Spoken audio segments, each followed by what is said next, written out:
एक बार की बात है, भगवान बुद्ध अपने शिष्यों के साथ एक बौद्ध विहार में ठहरे हुए थे।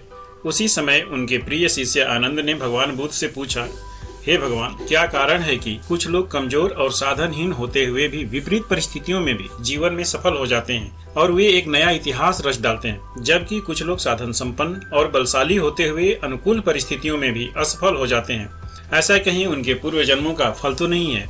आनंद के मुंह से ऐसी बात सुनकर भगवान बुद्ध मुस्कुराए और बोले, ऐसा कुछ भी नहीं आनंद, मैं तुम्हें एक कहानी सुनाता हूँ। यह कहानी सुनने के बाद तुम्हें तुम्हारे इन सभी सवालों के सही सही जवाब मिल जाएंगे। बहुत पुरानी बात है, कौशल नरेश के पास महाबली नाम का एक हाथी था। वह हाथी बहुत ही बलवान और युद्ध कला में निपुण था। राजा को जब भी शहर से बाहर कहीं घूमने निकलना होता था तो उसी हाथी की सवारी करके राजा निकलता था। और अगर किसी पड़ोसी राजा से या दूसरे से युद्ध है तो उस युद्ध में भी राजा महाबली हाथी का ही सहारा लिया करता था, यानी कि महाबली हाथी पे बैठ के ही वो युद्ध लड़ा करता था और युद्ध में विजयी होता था, क्योंकि राजा के साथ साथ महाबली भी युद्ध कला में बहुत ही निपुण था। लेकिन समय हमेशा एक समान नहीं रहता है। समय के साथ साथ लोग बुढ़े भी होते हैं और उसके बाद मृत्यु को भी प्राप्त होते हैं। ऐसे ही महाबली के साथ भी हुआ। बहुत लंबे समय के बाद महाबली बुढ़ा हो गया और वह बहुत ही कमजोर हो गया। अब उसके शरीर में वो जोश और ताकत नहीं रही जिससे कि वह युद्ध में जा सके और लड़ाई लड़ सके। कुछ समय के बाद वह इतना कमजोर हो गया कि राजा अब महाबली का सवारी करना छोड़ दिए थे। अगर उन्हें शहर से बाहर कहीं घूमने भी जाना होता था तो किसी दूसरे हाथी पे सवार होकर जाते थे। लेकिन राजा का वह प्रिय हाथी था, इसलिए राजा ने उसकी सेवा में बहुत सारे नौकर रख रखे थे ताकि महाबली को कोई कष्ट न हो। एक दिन महाबली तालाब किनारे पानी पीने के लिए गया। पता नहीं उसके मन में क्या सूझा कि वह पानी में थोड़े गहराई में चला गया और पानी में जल क्रीड़ा करने लगा।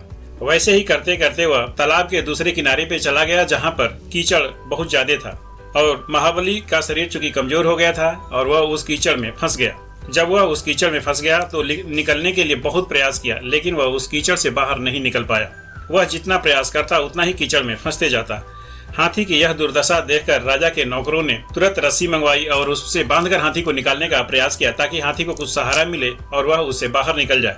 लेकिन उनके लाख जतन करने के बाद भी महाबली कीचड़ से बाहर नहीं निकल पाया। फिर धीरे धीरे यह बात राजा के सैनिकों तक और सैनिकों के द्वारा मंत्रियों तक पहुंची और मंत्री के थ्रू राजा के पास भी पहुंची। फिर राजा अपने मंत्री के साथ तालाब के किनारे आया। राजा ने अपने सैनिकों को आदेश दिया कि हाथी को किसी भी तरह बाहर निकाला जाए। सैनिकों ने भी बहुत प्रयास किया, लेकिन महाबली इतना कमजोर हो गया था कि वह बिल्कुल ही प्रयास ही नहीं करता था कीचड़ से बाहर निकलने का। राजा के सैनिक तो प्रयास करते थे, लेकिन महाबली प्रयास नहीं करता था, इसलिए वह कीचड़ से बाहर नहीं निकल पाया।